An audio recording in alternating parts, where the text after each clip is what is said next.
सध्या जळगाव जिल्ह्यात तापमान वाढीचा कहर पाहायला मिळत आहे। तापमान वाढीसह जिल्ह्यातील अनेक भागांमध्ये पिण्याच्या पाण्याची टंचाई निर्माण झाली आहे।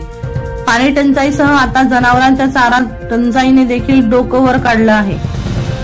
जिल्ह्यात सध्या स्थिती 2,56,599 लहान जनावरे व 5,97,459 मोठी जनावरे आहेत। एकूण 8,54,058 जनावरांना चारा आणि पिण्याच्या पाण्याची सोय करण्याच्या सूचना जिल्हाधिकाऱ्यांनी पशुसंवर्धन विभागाला दिल्या आहेत।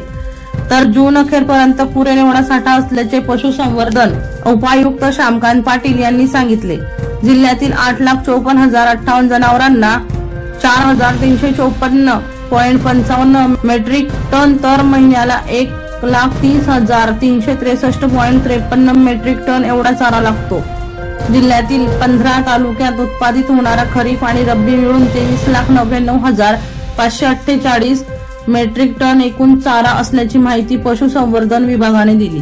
दीपक राठोड यांचा रिपोर्ट DR न्यूज जळगाव।